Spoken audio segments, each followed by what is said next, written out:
Francuska filozofija doživljava svoj veliki trenutak u drugoj polovini 20. veka, kada se intenzivno okreće političkim praksama i kritici kapitalizma i neoliberalizma. Postaje politički radikalna, oslanjajući se na tradiciju Francuske revolucije, pokreta otpora u Drugom svetskom ratu i studentske pobune 68. U to vreme, mladi filozof Jacques Rancière, rođen 1940. u Alžiru, kreće svojim putem.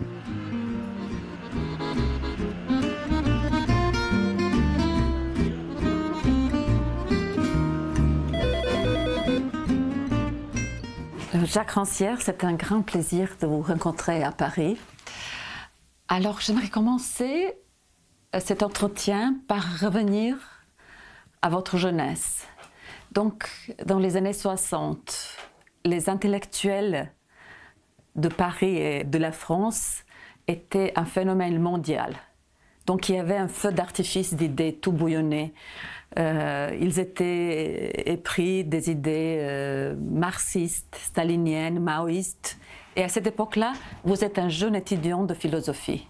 Alors, comment est-ce que vous regardez ce monde? À 20 ans, je suis entré à l'école normale supérieure, hésitant pour savoir si je ferais de la littérature ou de la philosophie. Finalement, j'ai fait de la philosophie parce qu'il y avait le prestige de l'homme qui organisait les études de philosophie à l'école normale supérieure, qui était Louis Althusser.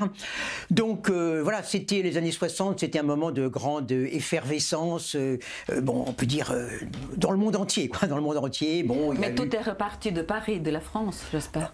Oui, enfin, en même temps, la France, à l'époque, c'est, disons, on vivait dans des échos, notamment, malgré tout, la révolution cubaine en 1961, ça a été quelque chose de très important à ce moment-là, parce que on avait l'impression d'une nouvelle sorte de révolution, qui était plus justement la vieille révolution soviétique glacée, mais quelque chose comme, effectivement, un nouveau monde qui se créait. Par conséquent, il faut bien voir que la découverte du marxisme, à l'époque en France, c'était en même temps une découverte intellectuelle et une plongée dans une espèce de monde politique dont on avait l'impression que, voilà, il était en train de vraiment d'exploser, d'aller vers un avenir qui enfin serait l'avenir qu'on avait pu souhaiter sous les noms de socialisme et de communisme. En même temps, et vous y croyez à l'époque à ces idées? Oui, à l'époque, je pense qu'on y croyait, mais vous savez, beaucoup de monde y croyait. On croit toujours qu'il y avait que les militants d'extrême gauche qui étaient naïfs, mais c'est pas vrai, quoi. C'est-à-dire qu'il y avait une croyance, par exemple, je pense à la Chine, si vous voulez, à l'époque des révolutions culturelles en Chine. Donc, par conséquent, on avait l'impression qu'on était dans un monde intellectuel qui était dire connecté au monde au sens large, parce que justement, les philosophes maintenant se déplaçaient, n'étaient plus simplement cantonnés dans leurs objets, mais s'intéresser à toutes les formes de pouvoir et aussi à toutes les formes de résistance au pouvoir. Oui, vous êtes étudiant, vous étiez étudiant de Louis Althusser. Oui. Vous avez même signé avec lui un livre qui s'appelle Relire le Capital. Mais très tôt, vous vous démarquez de lui. Alors, pour quelle raison? L'idée d'Althusser, c'était maintenant, on va vraiment lire le Capital, les gens n'ont pas encore lu, quoi. Et des gens comme nous, qui avaient 20 ans, on avait 20 ans, 22 ans, voilà, on était censés apporter la vérité, dire aux gens ce qu'il y avait dans le Capital, qu'ils n'avaient pas compris, quelle était la vraie philosophie de Marx, la vraie pensée de Marx, voilà. Bon, c'était une entreprise un peu folle. Et puis, voilà, dans les années 68, il y avait cette effervescence qui faisait que tout d'un coup, on se disait, mais peut-être que cette espèce de théorie qui est censée dire aux gens comment il faut faire, est d'abord une théorie qui est là pour les empêcher d'agir.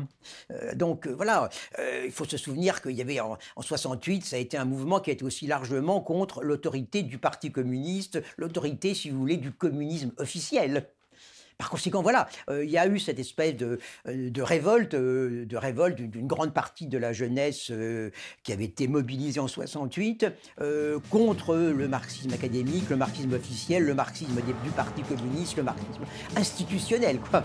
Voilà, c'est dans ce cadre-là que j'ai pris mes distances avec l'entreprise de Louis Althusser. Teško se probija politički značaj intelektualnih pobuna 68. One ni do danas nisu našle svoje pravo mesto u političkoj istoriji Evrope i sveta.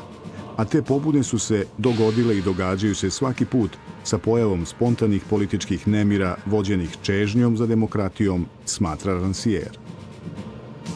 Donc vous avez pris vos distances et vous avez trouvé très tôt votre voie. Alors vous vous plongez dans les archives ouvrière du 19e siècle. Vos premiers titres sont justement la parole ouvrière, la nuit des prolétaires. Ce sont des titres assez atypiques pour un jeune philosophe.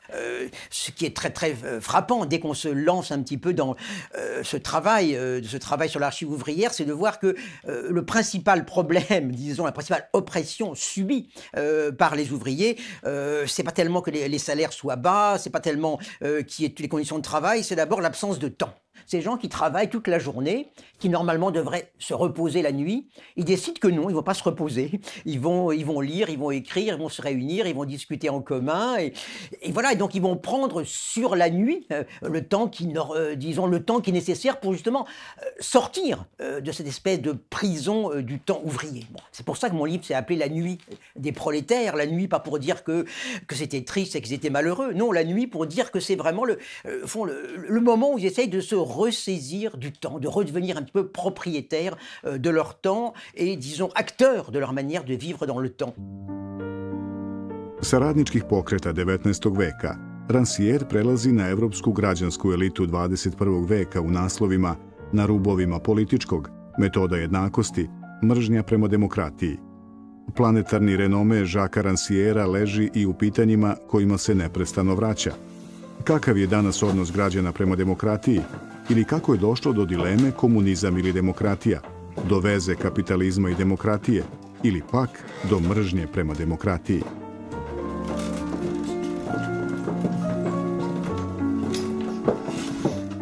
Vous êtes un philosophe qui est sollicité par l'actualité. Et quand vous parlez de notre monde, quand vous parlez de la sphère publique, de la politique contemporaine, Oui. vous y voyez la haine de la démocratie. Et justement, vous dites que cette haine, elle vient des intellectuels qui sont démocrates et qui vivent dans les pays occidentaux. Alors, est-ce que c'est un peu paradoxal ? Bon, je pense qu'il faut remonter peut-être un petit peu en arrière, si vous voulez. Bon, nous avons grandi dans un monde où on disait il y a le totalitarisme et puis il y a la démocratie. Bon, arrive 89, arrive l'effondrement de l'Empire soviétique, donc arrive, donc on peut dire ce moment où le monde dit communiste, se défait, quoi. Et c'est le moment où tout le monde a célébré le triomphe de la démocratie. Bon, c'est le moment où il y a eu le livre célèbre de Francis Fukuyama disant maintenant la démocratie, règne, on peut dire, dans le monde entier, quoi. Et puis, très rapidement, malgré tout, d'une part, il y a de la violence qui éclate partout, des conflits, ethniques, religieux, que sais-je, qui éclatent dans tous les pays supposés libérés du communisme. Il y a la violence nouvelle aussi du capitalisme qui saute à la figure de ces gens libérés du communisme. Donc, il y a tout ça, quoi. Donc, et ce qui est très, très, très significatif, c'est qu'au fond, aussitôt après avoir proclamé la victoire de la démocratie, disons, les intellectuels ont commencé à se demander si c'était si bien que ça, la démocratie, quoi. Et donc, effectivement, on a vu se développer des thèmes qui étaient des thèmes un peu anciens, qui remontent au 19e siècle, disant la démocratie, c'est quelque chose de dangereux, c'est l'individualisme, c'est la consommation. Et finalement, petit à petit, on a vu se développer, notamment en France, mais pas seulement en France, toute une idéologie de gens qui, paradoxalement, vivent dans des pays qui s'appellent des démocraties, c'est-à-dire, en gros, des pays riches avec des constitutions, quoi. C'est ça que ça voulait dire pour eux, simplement, quoi. Et puis, qui se mettent à dénoncer la démocratie en disant c'est extrêmement dangereux, en réalité, qu'est-ce que veulent les gens qui veulent la démocratie, qui veulent plus de démocratie ils veulent en fait plus de richesse, ils veulent posséder davantage, consommer davantage, tout ça est très, très dangereux. D'où vient ce malentendu? Et d'où vient cette haine? Je crois que c'est d'abord, ce que j'essaie de dire, cette haine de la démocratie, c'est d'abord une haine de l'égalité, quoi. Parce que, qu'est-ce qui s'est passé aussi dans les dernières décennies? C'est quand même que, disons, les inégalités se sont accrues de manière, disons, vertigineuse partout, quoi. Partout, on peut dire, dans le monde, dans le monde dit libéré, si vous voulez, du totalitarisme, quoi, on a vu effectivement les inégalités croître. Et au fond, avec les inégalités qui croissent, c'était une espèce de, disons précisément, un peu de mise au banc de l'égalité. Au fond, l'idée que toute idéologie égalitaire, l'idée que toute forme même d'égalité est quelque chose de dangereux. Donc voilà. Alors il y a en quelque sorte une haine de l'égalité qui se traduit naturellement chez les possédants, chez les dirigeants, chez les maîtres du monde, quoi. Et puis il y a des intellectuels qui traduisent ça plus ou moins à leur manière. C'est une chose très très étrange quand on y regarde bien, parce que ils disent, la démocratie, c'est la consommation, mais sur qui est-ce qu'ils tapaient d'abord? Ils tapaient d'abord sur les plus pauvres, quoi. Ils tapaient d'abord sur disons, un petit peu sur tous les gens issus de l'immigration, donc sur les gens qui avaient le moins de possibilités de consommer, quoi, pour dire, mais ce sont eux les consommateurs qui nous conduisent au désastre, à la ruine de la civilisation. Donc voilà, il faut bien voir, c'est une idéologie en un sens un peu inconsistante, mais qui m'a paru significative. Mais significative justement, au fond, du fait que le mot démocratie, c'est pas aussi simple que ça, quoi. Parce que pour moi, la démocratie, on pourrait la définir de manière très simple, comme le pouvoir des égaux en tant qu'égaux, quoi. Ce qui s'est passé à l'époque moderne, c'est une espèce un peu de confusion en quelque sorte, parce que au fond, il s'est mis en place dans nos sociétés, disons notamment à partir de la Révolution américaine, de la guerre d'indépendance américaine, de la Révolution américaine au XVIIIe siècle, il s'est mis en place le système représentatif. Le système représentatif, à l'origine, c'était pas du tout la démocratie. C'était au fond un gouvernement, le gouvernement des élites. C'était ça que ça voulait dire le système représentatif. Au fond, on a fini par identifier démocratie et système représentatif, quoi. Du coup, effectivement, on appelle démocratie simplement le système représentatif, le fait que, tous les 5 ans, on va voter pour confirmer le pouvoir que des gens tiennent par ailleurs. Alors, ça n'a rien de démocratique.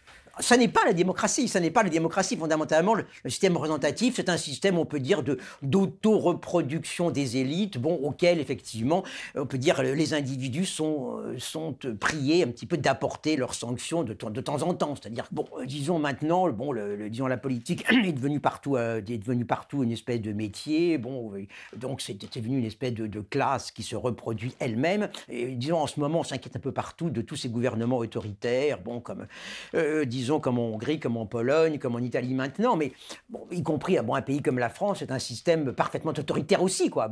Vous écrivez que les institutions démocratiques sont devenues des institutions oligarchiques.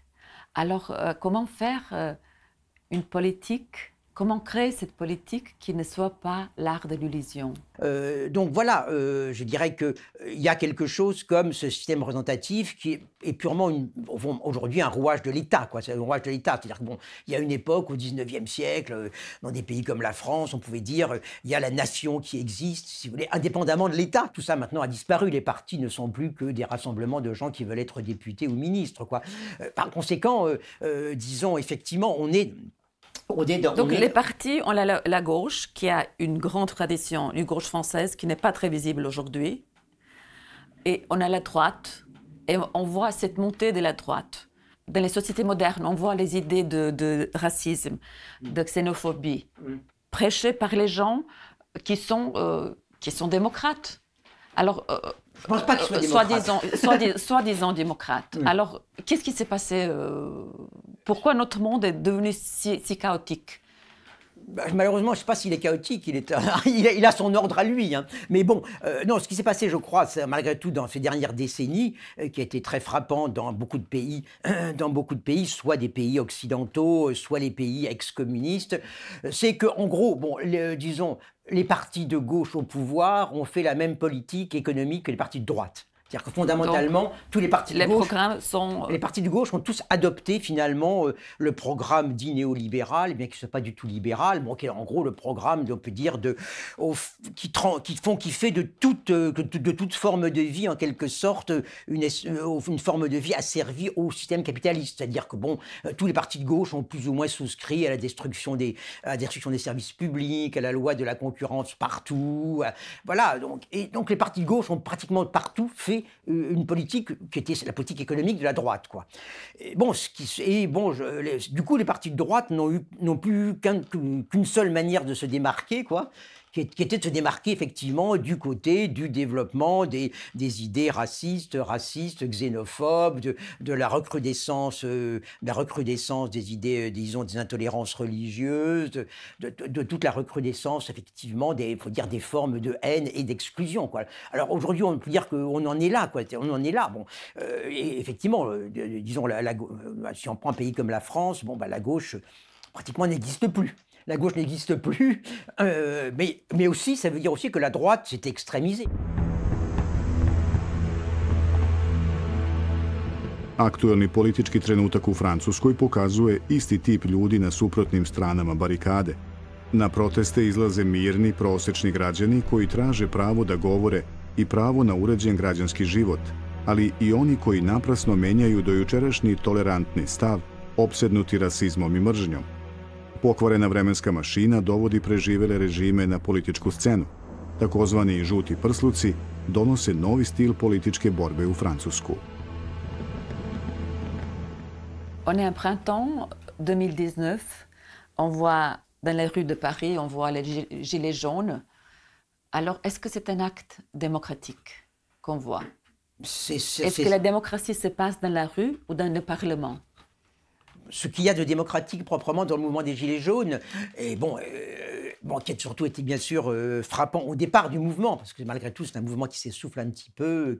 Donc ils cherchent leur voix dans la rue. Ce qui a été quand même frappant dans le mouvement des Gilets jaunes, c'est que c'était des gens qui en principe sont des gens comme tout le monde.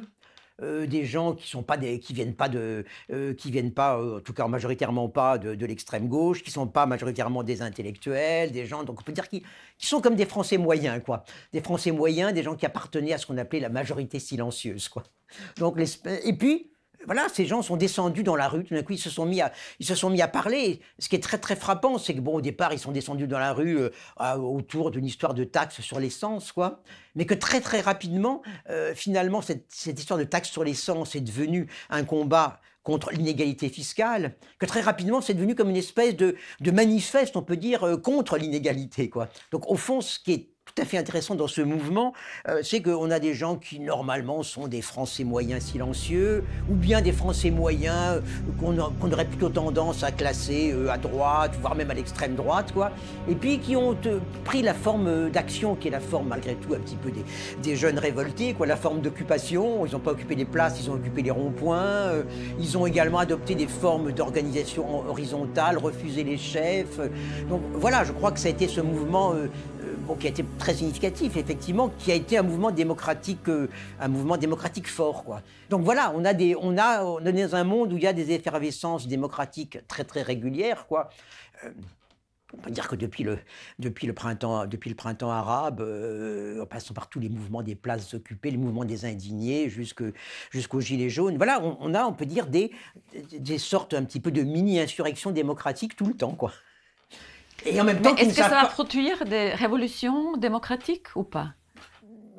Disons, je dirais que ce que ça peut produire, on n'en sait rien. Mais bon, on peut dire que ces mouvements maintiennent en quelque sorte une certaine réalité de la démocratie, quoi. Là où la démocratie ailleurs est complètement identifiée à l'oligarchie, quoi. Bon, ces mouvements maintiennent, on peut dire, l'écart démocratique, ce qui est déjà beaucoup. On parle de toutes sortes de crises économiques, sociales, morales, etc. Alors, est-ce que cette crise, est-ce qu'elle peut engendrer quelque chose de nouveau? Est-ce qu'elle pourrait apporter quelque chose de nouveau? Je ne crois pas du tout, si vous voulez, à la vieille logique qui a été un temps la logique marxiste de la crise qui produit la révolution. Je ne crois pas du tout. Le mot de crise a été comme ça, généralisé, banalisé. Et voilà, et n'importe quoi s'appelle crise, quoi. Bon, on parle de crise climatique, on parle de crise des migrants, voilà. Mais on les vit. Non, on vit ces crises. Non, on vit pas. Ce ne sont pas des crises. Ce sont pas des crises. Si vous voulez, si on pense par exemple à la crise des subprimes, hein. Disons la crise des subprimes. En même temps, je dirais, d'une certaine façon, c'est la réalité du système économique dans lequel on vit, quoi. Bon, là, on appelle finalement maintenant crise quelque chose qui est l'état normal d'un système. Mais simplement, on appelle ça crise parce que si on appelle ça crise, on a l'idée que s'il y a crise, il faut des médecins, quoi. Et par conséquent, bah, nos gouvernants, qui en même temps, nos gouvernants, ou bien les chefs, on peut dire les chefs du monde, quoi, qui par ailleurs sont ceux qui provoquent ces crises, entre guillemets, se présentent comme étant les médecins des crises, quoi. Nous dire, oh, attention, il y a la crise, il va y avoir la crise, alors bah, restez chez vous, acceptez des bas salaires, acceptez de vous taire, acceptez de vous soumettre, parce que si vous ne soumettez pas, il y aura la crise, ou bien parce qu'il y a la crise qui est là. Mais bon, la crise est devenue purement un argument de gouvernement. Pour moi, voilà, on appelle n'importe quoi crise, si vous voulez. Bon, crise climatique. Mais donc, vous ne pensez pas qu'on vit le temps de crise? Non, on vit un temps. Quel est ce temps? On vit un temps, on peut dire disons, de domination féroce, d'exploitation féroce, bon, qui produit des effets éventuellement catastrophiques, quoi. Mais appeler ça crise, si vous voulez, c'est une manière toujours finalement de vouloir réserver les solutions aux gens qui sont censés être les savants, quoi. Au fond, voilà. En quel temps vivons-nous alors? On est vraiment dans des espèces d'écarts de temporalité. Alors il y a l'écart, on peut dire dominant, à savoir, bon, effectivement, un capitalisme dit libéral qui gouverne de manière de plus en plus autoritaire, quoi. Parce que bon, c'est pas le régime de la concurrence comme on pense au XVIIIe siècle, c'est la concurrence imposée. Et bon, le capitalisme dit libéral vit d'un système de contraintes, enfin bon, qui est faramineux, quoi. Bon, finalement, il interdit plus qu'il ne permet. Et puis, donc, on a ça qui s'accompagne en même temps des régressions, bon, idéologiques, religieuses, les plus extrêmes, quoi. Et puis, il y a des gens qui essayent de construire d'autres temporalités. Bon, s'il y a encore de la politique, s'il y a encore de la démocratie, s'il y a encore un peu d'espoir, c'est parce que, au fond, des mouvements qui sont des mouvements peut-être, disons, éphémères, des mouvements interrompus, en même temps, créent d'autres temporalités, d'autres traditions. Est-ce que vous voyez quelque part cet espoir? Moi, je dirais que tant qu'il y a des gens qui, effectivement, créent des formes de temporalité, créent des espaces, créent des formes de vie qui sont libérées par rapport au système dominant, il y a de l'espoir. Demokratija ne traži veru u vođe i spasitelje, već u emancipovanog pojedinca koji ima veru u sebe. Političari se plaše ogorčenja običnog čoveka, žrtve, ali se isto tako plaše i ogorčenja mase koja u njima budi atavistički strah od gubitka vlasti, smatra Rancière. Vous avez évoqué une idée que je trouve extravagante, c'est l'idée de Platon, que n'importe qui peut gouverner. Qui doit gouverner? Les gens qui veulent gouverner ou bien ceux qui ne le veulent pas? Bon, Platon, effectivement, disons, concède ça en quelque sorte aux démocrates, à savoir que le pire gouvernement, c'est le gouvernement des gens qui veulent gouverner. Or, c'est le gouvernement que nous avons partout. C'est le gouvernement que nous avons partout, le gouvernement des gens qui n'ont d'autre qualité que le fait qu'ils veulent gouverner. Fondamentalement, si vous voulez, il ne s'agit pas de dire est-ce que le premier crétin dans la rue pourrait être chef de l'État? Non, parce que précisément, on raisonne comme s'il fallait un chef de l'État. Donc je dirais, dans la démocratie, il n'y a pas de chef de l'État. Donc on n'a pas besoin d'un chef d'État, on a besoin de quoi? On a besoin de gens qui fassent finalement honnêtement, honnêtement les choses qui sont nécessaires et utiles. Mais comment il saura que c'est honnête, ce qu'il fait? Moins il y a de profits attachés au pouvoir, plus il y a de chances que le pouvoir soit exercé de manière honnête. Je veux dire, bon, c'est absolument clair. On vous dit que les chefs d'État et les députés, il faut les payer très cher pour que ce ne soit pas corrompu, mais ce n'est pas vrai. On sait très bien que plus les gens sont payés, plus ils ont envie de gagner plus. Par conséquent, plus on est placé haut et plus, effectivement, disons, on est forcément la cible des corrupteurs. Donc, bon, en général, bon, on peut dire que fondamentalement, là, Platon est pour une fois d'accord avec les démocrates, il y a un bon gouvernement que là où c'est les gens qui n'ont pas envie de gouverner qui gouvernent. Alors, j'aime bien votre vocabulaire philosophique qui n'est pas du tout académique, qui est un peu artistique et très spécial. Vous parlez de l'esthétique de la politique. Oui. Alors, par esthétique, vous ne pensez pas à quelque chose de beau? Bon, je pars simplement du fait que de tout temps, la politique a été quelque chose comme la construction d'une forme de monde commun, et d'une forme de monde commun qui, en quelque sorte, se rend visible, se rend perceptible, bon, se rend audible par toute une série d'actions. Bon, il n'y a pas de politique sans mots. La politique, c'est toujours fait avec des mots qui produisent des effets. Et avec des actes. Mais avec des actes qui ont toujours eu une certaine théâtralité, quoi. Vous n'imaginez pas, même aujourd'hui, des politiques sans conférence de presse. Et Dieu sait que ce qu'ils disent dans les conférences de presse, en général, disons les présidents et les ministres, c'est pas grand-chose. Hein. C'est pas grand-chose, mais pourtant la presse est là. Pourtant, on peut dire le cadre est là, la scène est là. Bon, et inversement, bon, une manifestation dans la rue, voilà, ils s'installent, ils mettent des tentes sur les places publiques, ils organisent des assemblées sur une place publique, ils organisent toute une vie collective, voilà, comme à Istanbul, comme à New York, comme à Madrid et en beaucoup d'endroits. Voilà, donc, je veux dire, la politique se fait toujours avec, au fond, certaines temporalités. Bon, vous pensez à toutes les cérémonies, il n'y a pas de politique sans cérémonie. Hein. Il n'y a pas de politique sans cérémonie, il n'y a pas de politique sans défilé, il n'y a pas de politique sans discours, pas de politique sans tribune. Hein. Filozof i pisac Jacques Rancière odbija većinu klasičnih pristupa politici i kulturi. U knjigama Politika književnosti, Filmska fabula, Emancipovani gledalac, Sudbina slika, Podela čulnog, on otkriva poreklo demokratije u načinu pisanja velikih francuskih i svetskih autora, kao i u savremenim umetničkim praksama. Vous parlez également de la politique de la littérature. Alors par ça, vous ne pensez pas au rapport écrivain-société, vous n'écrivez pas de la littérature engagée. Il y a quand même un phénomène qui est tout à fait fondamental, c'est la manière dont on peut dire que la littérature a été un vecteur d'égalité. Bon, si on prend, si vous voulez, prenons ce qui s'est passé en Europe entre le XVIIIe et le XIXe siècle. Au XVIIIe siècle, il y a un système de règles, ça s'appelle les belles lettres.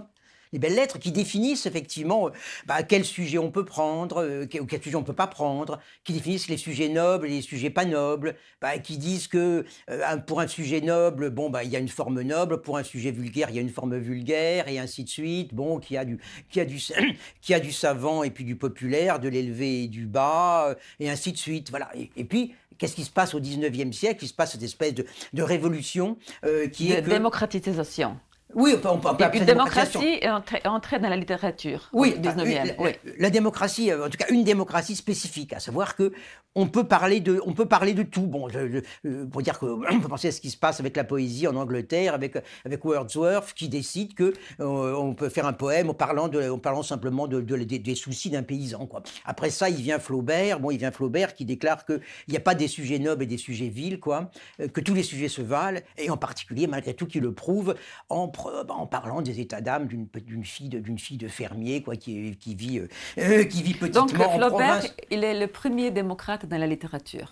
En tout cas, on peut dire que pour ce qui est du roman, il est celui qui énonce véritablement cette idée qu'il n'y a pas des sujets nobles et des sujets vils. Alors, c'est ce qui est et que donc effectivement tous les sujets se valent. Donc une forme d'égalité, on peut dire, qui n'a rien à voir justement avec une prise de position politique. Bon, par ailleurs, c'est un bourgeois réactionnaire, mais disons pour autant qu'il fait de la littérature, disons, il supprime, on peut dire, toutes les hiérarchies dans lesquelles avait vécu traditionnellement, on peut dire, avait vécu les belles lettres, quoi. Oui, mais quand on parle de la différence entre cette littérature et la littérature contemporaine, quelle est la littérature de nos jours? Je crois elle est très ouverte, je dirais.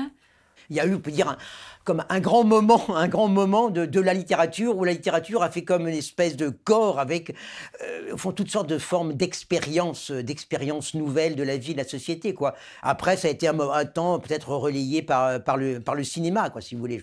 On peut dire que la littérature a joué peut-être entre les années 1850 et les années 1930 un rôle qui, après, a été plus ou moins relayé par le cinéma. Oui, parce que vous êtes un grand cinéphile. Alors, j'ai l'impression que vous pensez que c'est le plus beau des arts.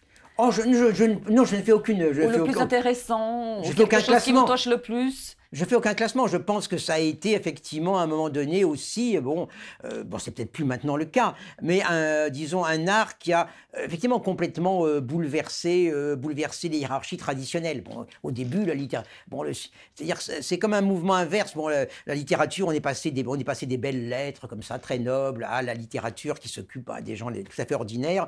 Le cinéma, c'était un peu le contraire, puisqu'on est parti un petit peu de quelque chose qui était considéré comme un divertissement de foire, quoi. Et puis ce divertissement de foire, en quelque sorte, c'est ennobli, à la fois c'est ennobli, et en même temps a imposé aussi une forme, en quelque sorte, au fil d'égalité,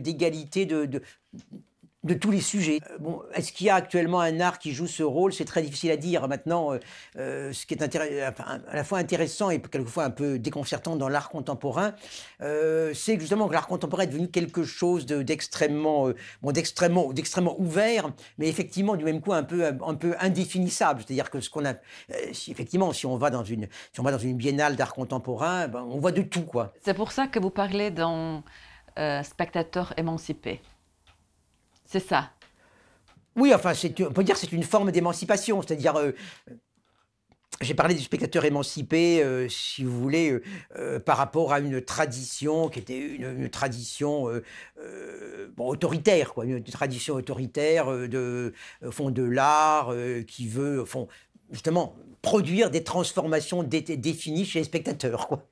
Donc voilà, le spectateur émancipé, c'est aussi le spectateur que crée un type d'art émancipé, c'est-à-dire un type d'art qui ne cherche plus à imposer la manière dont on doit le recevoir, dont on doit le percevoir, quoi. On est dans un monde où les artistes produisent une multitude de propositions, quoi. Après ça, ces propositions, les gens s'en emparent comme ils peuvent et comme ils veulent. Oui, alors si je voulais faire un petit jeu de mots, est-ce que je pourrais dire que vous, en tant que philosophe, que vous êtes un spectateur émancipé de notre vie, de notre monde? Enfin bon, c'est peut-être un peu trop prétentieux, c'est-à-dire que je me pose pas comme quelqu'un qui est un spectateur émancipé qui donnerait un modèle d'émancipation. Bon, la réalité effectivement est que oui, malgré tout, ma position actuelle dans le monde est plutôt la position d'un spectateur, enfin de quelqu'un qui... Comment est-ce que vous concevez votre rôle de philosophe? J'essaye toujours de dire que non, il y a plusieurs finalement expériences de monde, plusieurs manières d'interpréter le monde dans lequel on vit, plusieurs manières par conséquent de créer des temporalités. Donc, au fond, ce que j'essaye de faire, c'est de décrire un monde dans lequel existent encore des possibilités auxquelles on ne pense pas.